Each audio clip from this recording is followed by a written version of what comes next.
देशभक्ति तय करनी पड़ेगी। जो हिंदुस्तान के बच्चों को अच्छी शिक्षा देगा वो देशभक्त है, जो स्कूल बंद करेगा वो गद्दार है। बोलोगे कि नहीं बोलोगे? स्कूल बंद करने वाला गद्दार है कि नहीं है? तुम्हारे बच्चों का गद्दार है कि नहीं है? हिंदुस्तान के भविष्य का गद्दार है कि नहीं है? तो आज जब स्कूल बंद करने वाले लोग सत्ता में हैं, तो बोलो स्कूल बंद करके तुम गद्दारी कर रहे हो हमारे बच्चों के साथ। बोलोगे कि नहीं बोलोगे? इसी भाषा में बात करनी पड़ेगी। अस्पताल की बात होती है। अभी हमारे साथियों ने बताया कितने डॉक्टरों के पद खाली हैं। कितने? 10,000। कितने? 10,300 पद खाली पड़े हुए हैं मध्य प्रदेश में। और तो और छोड़िए, जिस इंदौर शहर में हम लोग आज बातचीत कर रहे हैं, यहां पर चूहों ने 2 बच्चों को काट के मार दिया, तोहफा देने का काम किया। 200 लाख करोड़ रुपए का कर्जा हिंदुस्तान के ऊपर है। जीरो लगाते लगाते थक जाओगे, इतना कर्जा है। अपने पूंजीपति मित्रों का 17 लाख करोड़ रुपए माफ किया है। याद रखना, याद रखना, 3,53,000 करोड़ रुपए तो बैंकों का सफाया कर दिया, बिल्कुल का बिल्कुल सफाया कर दिया। इतने पैसों में आपके बच्चों के लिए स्कूल मिल सकता है कि नहीं बताओ? अस्पताल मिल सकता है कि नहीं? सड़कें मिल सकती है कि नहीं? रोजगार मिल सकता है कि नहीं?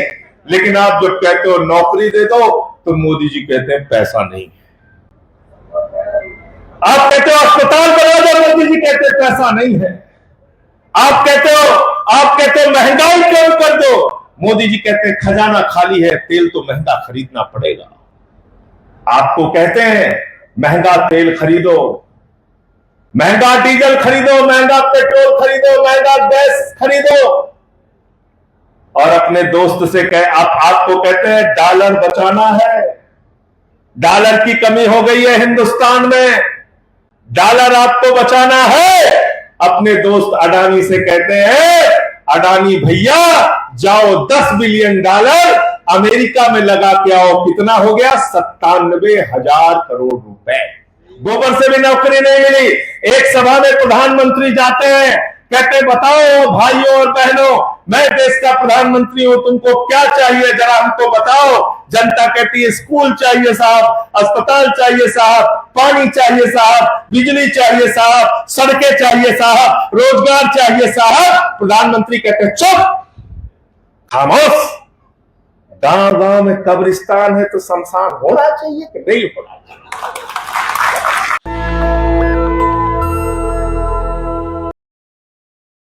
उसके आधार पर मैं एक बात कह सकता हूं कि पूरे देश में भारतीय जनता पार्टी से लड़ने की असली ताकत अगर किसी दल में है तो वह है आम आदमी पार्टी। याद रखिए। और ये बात मैं आपको सिर्फ खुश करने के लिए नहीं कह रहा हूं। आम आदमी पार्टी का कार्यकर्ता आपको अंडमान निकोबार में भी मिल जाएगा, कश्मीर में भी मिल जाएगा, गोवा में तो आपके 2 विधायक हैं ही, तमिलनाडु में भी मिल जाएगा, आंध्रा तेलंगाना में भी मिल जाएगा। यानी कश्मीर से लेकर कन्याकुमारी तक कहीं कम कहीं ज्यादा आम आदमी पार्टी के टोपी वाले कार्यकर्ता, हौसले वाले कार्यकर्ता आपको मिल जाएंगे। उनके मन में बेचैनी है, अलग अलग सवालों को लेकर बेचैनी है।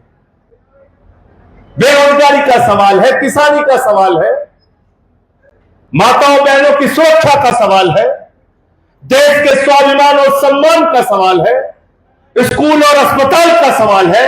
उनके मन में गुस्सा है, नाराजगी है, महंगाई के कारण दुखी है। लेकिन सब कुछ अगर पीछे कर दिया जाता है तो एक ही नाम पे नफरत की, हिंदू मुसलमान की राजनीति के नाम पे। गलत तो नहीं कह रहा हूं? गलत तो नहीं कह रहा हूं? हम बात करते हैं स्कूल की, अस्पताल की, बेरोजगारी की, महंगाई की, देश के सम्मान की, देश के स्वाभिमान की। भाजपा ही आता है, कहता है अरे भैया बस हिंदुओं सब लोग इकट्ठा हो जाओ, देश खतरे में आ गया है। हिंदू मुसलमान इतना जहर आपके दिमाग में भर दिया कि आप अपने मुद्दे के बारे में सोच नहीं पाते। मैं गया था उड़ीसा, मैं मिलके आया जीतू मुंडा से। वो जीतू मुंडा जो आजादी के 80 साल के बाद भी अपने बहन का 100 कब्र से निकालकर बैंक लेके जाता है मात्र 19,000 रुपए के लिए। कितने शर्म की बात है। कई महीनों तक जब अपने बहन का मृत्यु प्रमाण पत्र नहीं बनवा पाता, बैंक वाले कहते हैं मृत्यु प्रमाण पत्र लाओगे तभी 19,000 रुपए मिलेगा। अपनी बहन का कब्र खोदता है, उसका कंकाल लेके, उसकी हड्डियां लेके वो बैंक के सामने पहुंच जाता है। ये आजादी के 80 साल के बाद हिंदुस्तान की हालत है। मैं गया था छत्तीसगढ़, वहां लोगों ने बताया 26,000 सरकारी स्कूल बंद हुए। 26,000 सरकारी स्कूल। आज मध्य प्रदेश आया तो मैंने पहला सवाल पूछा, यार कितने सरकारी स्कूल भाजपा वालों ने खोले? बोले साहब खोले तो छोड़िए, 24,438 सरकारी स्कूल मध्य प्रदेश में बंद हुए। मुझे आप जरा बताइए, मैं पूछना चाहता हूं हिंदुओं की राजनीति करने वाली भाजपा से, क्या सरकारी स्कूलों में हिंदुओं के बच्चे नहीं पढ़ते? क्या सरकारी अस्पतालों में हिंदुओं का इलाज नहीं होता? मैं आपसे पूछना चाहता हूं, ये 24,438 सरकारी स्कूल जब बंद हुए, कितने हिंदू संगठन साफ बोल करके बोले जिस हिंदू का खून न खौला खून वन नहीं वो पानी है? बताओ जरा हमको कितने लोग निकले? खोलना चाहिए कि नहीं खोलना चाहिए? बताओ भाई, खोलना चाहिए कि नहीं? लेकिन उनको आपके बच्चे का सरकारी स्कूल बंद रखना है, क्योंकि आपका बच्चा अनपढ़ रहेगा तभी तो दंगे फसाद में शामिल होगा। आपका बच्चा अनपढ़ रहेगा तभी तो हिंदू मुसलमान की नफरत की राजनीति में शामिल होगा। आपका बच्चा अनपढ़ रहेगा तभी तो वो भारतीय जनता पार्टी का झंडा उठा के चलेगा। अरे जिस देश में चौथी पास राजा और 7वीं पास सम्राट चौधरी हो, उस देश में भारतीय जनता पार्टी से स्कूल की उम्मीद मत कर। ये स्कूल बनाएंगे आपके बच्चों के लिए। केजरीवाल साहब गए गुजरात का चुनाव लड़ने, 27 साल से भाजपा का शासन था। 2022 में केजरीवाल साहब कहने लगे हम स्कूल बनाएंगे, हम अस्पताल बनाएंगे, स्कूल बनाएंगे, अस्पताल बनाएंगे। मोदी जी को किसी ने झकझोरा, मोदी जी बोले हाँ क्या हुआ? बोले अरे वो केजरीवाल स्कूल की बात कर रहा है। बोले स्कूल ये क्या होता है? बोले तो केजरीवाल स्कूल कर रहे हैं। कहने लगे अच्छा क्या करना चाहिए? बोले स्कूल दिखाना चाहिए। सारे कैमरे वालों को बुलाया गया अहमदाबाद के अंदर, सारे कैमरे वालों को बुलाया गया और मोदी जी ने कहा आओ टीवी वालों, गोदी मीडिया वालों, आओ दिखाता हूं गुजरात का सरकारी स्कूल। दिन भर सारे टीवी चैनल पे चला, मोदी जी ने सरकारी स्कूल दिखाया, शानदार सरकारी स्कूल दिखाया। अरे यही बहुत अच्छा वाला सरकारी स्कूल दिखाया। अरे ऐसे ही गुजरात में सरकारी स्कूल है। अरे केजरीवाल तो गलत बोल रहे हैं। केजरीवाल जी ने अपने कार्यकर्ताओं को कहा मोदी जी ने जो सरकारी स्कूल दिखाया है उसके प्रिंसिपल को जाकर आज शाम को गुलाब दे देना। कार्यकर्ता जब वहां पहुंचे तो पता चला टेंट उखाड़ के ले गए। 27 साल में एक सरकारी स्कूल गुजरात में प्रधानमंत्री नहीं बना पाए जो वहां के दर्शकों को, वहां के टीवी के लोगों को, वहां की जनता को, देश के लोगों को दिखा सके। इससे ज्यादा शर्म की बात कोई हो सकती है क्या? 10 साल तक केजरीवाल जी मुख्यमंत्री थे। अमेरिका के राष्ट्रपति ट्रंप की पत्नी हिंदुस्तान आई, मोदी जी ने कहा मध्य प्रदेश का स्कूल देख लो, उसने कहा नहीं देखना। बोले गुजरात वाला देख लो, उसने कहा नहीं देखना। बोले महाराष्ट्र का देख लो, उसने कहा नहीं देखना। बोले हरियाणा बगल में है वहां का देख लो, उसने कहा नहीं देखना। अरे बोले योगी बाबा का स्कूल देख लो, उसने कहा नहीं देखना। तो मोदी जी ने कहा फिर मैडम देखना क्या है? तो कहने लगे मुझे केजरीवाल का स्कूल देखना। जो मनीष सिसोदिया और केजरीवाल ने बनाया वो सरकारी स्कूल देखना है। साथियों और दोस्तों, मकड़ी के जाने लगे हुए थे 2015 में। जब हमारी सरकार बनी तो सरकारी स्कूल में पत्ती पर बच्चे बैठ के पढ़ते थे, बच्चियों के लिए टॉयलेट का इंतजाम नहीं था। केजरीवाल ने 10 साल में उन्हीं सरकारी स्कूलों को एयर कंडीशन कमरे बना के बच्चों को पढ़ाई देने का काम किया, स्विमिंग पूल का निर्माण कराया, एथलीट का ग्राउंड बनाया, हॉकी के ग्राउंड बनाए। आप मुझे बताइए, देशभक्ति ये है कि हिंदू मुसलमान नफरत फैलाना? स्कूल बनाना देशभक्ति है कि नहीं है? बताओ। देशभक्ति की परिभाषा आपको बदलनी पड़ेगी, देशभक्ति तय करनी पड़ेगी। जो हिंदुस्तान के बच्चों को अच्छी शिक्षा देगा वो देशभक्त है, जो स्कूल बंद करेगा वो गद्दार है। बोलोगे कि नहीं बोलोगे? स्कूल बंद करने वाला गद्दार है कि नहीं है? तुम्हारे बच्चों का गद्दार है कि नहीं है? हिंदुस्तान के भविष्य का गद्दार है कि नहीं है? तो आज जब स्कूल बंद करने वाले लोग सत्ता में हैं तो बोलो, स्कूल बंद करके तुम गद्दारी कर रहे हो हमारे बच्चों के साथ। बोलोगे कि नहीं बोलोगे? इसी भाषा में बात करनी पड़ेगी। अस्पताल की बात होती है।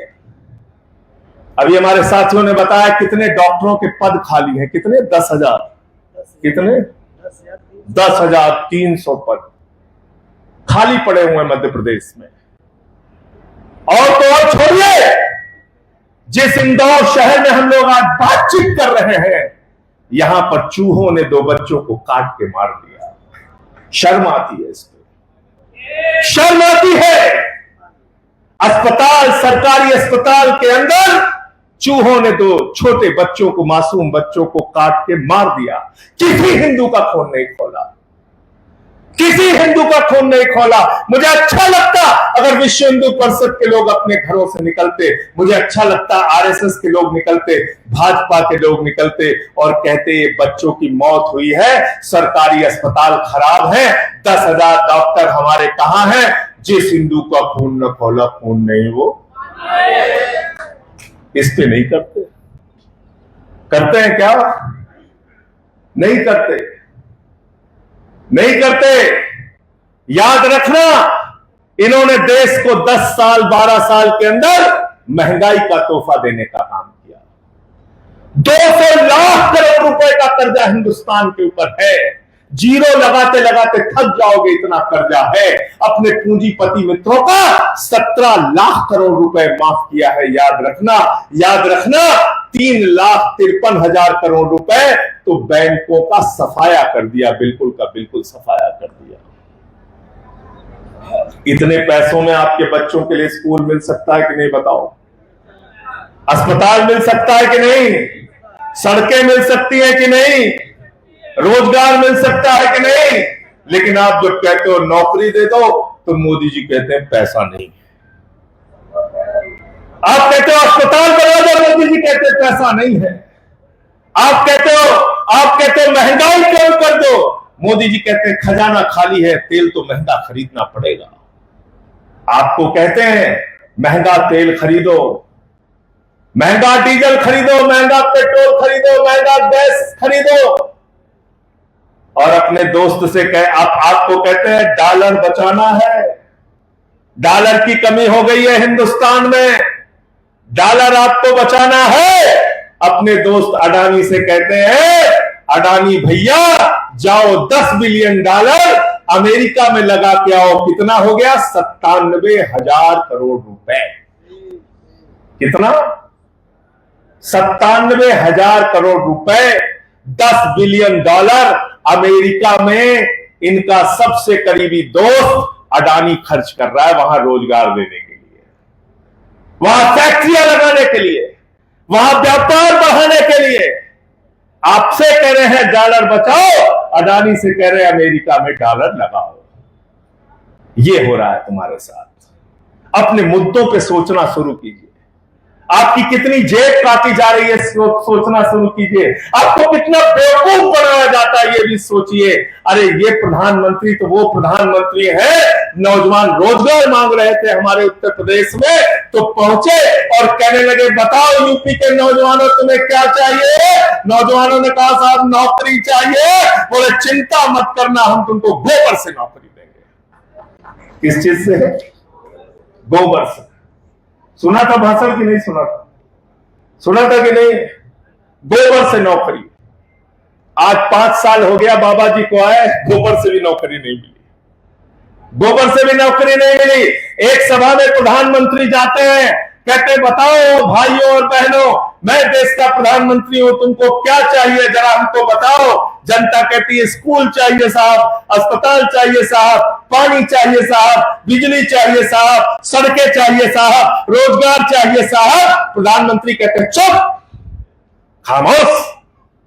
गांव गांव में कब्रिस्तान है तो शमशान होना चाहिए कि नहीं होना चाहिए? क्या चाहिए, क्या चाहिए? और इस आदमी की जुबान इतनी काली है, उसी के बाद कोरोना आ गया, गांव गांव में शमशान बन गया,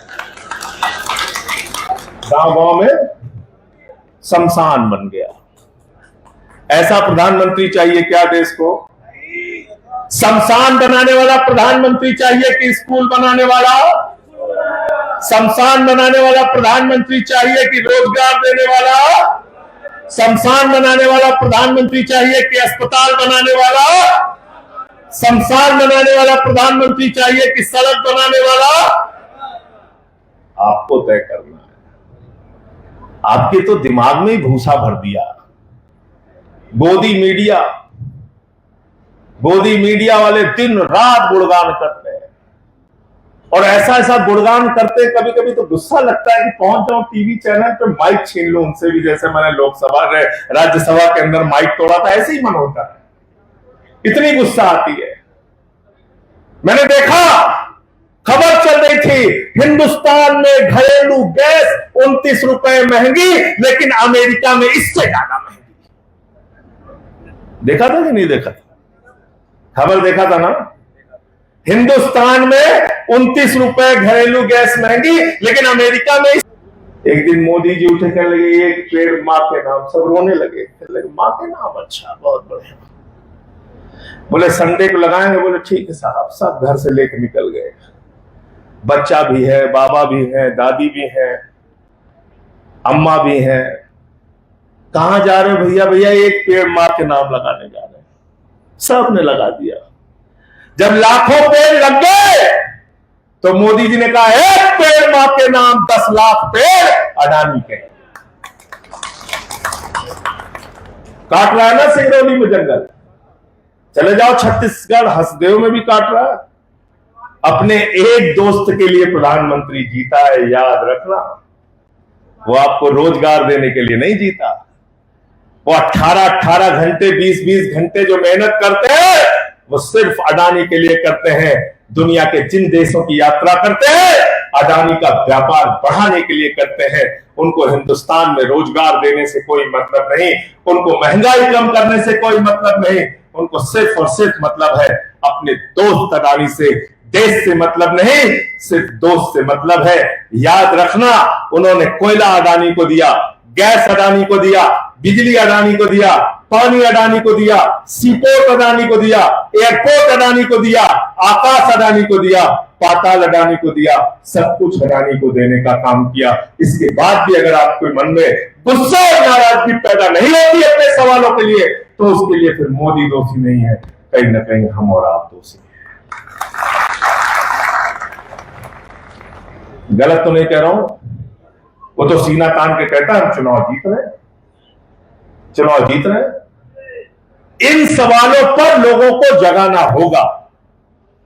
आपके संगठन बनाने की रणनीति के बारे में अभी जितेंद्र सिंह जी ने बताया कि कैसे आप संगठन बनाएंगे। उस संगठन के कार्यक्रम क्या होंगे? उस संगठन के कार्यक्रम वही होने चाहिए जो आम आदमी पार्टी का एजेंडा है।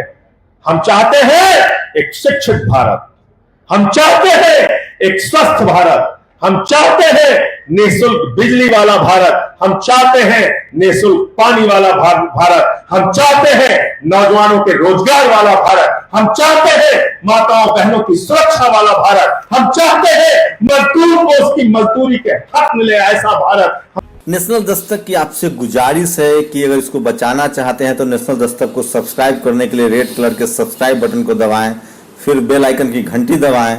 नेशनल दस्तक को बचाने के लिए बहुत जरूरी है कि हर खबर को शेयर करें, लाइक करें, कमेंट जरूर करें।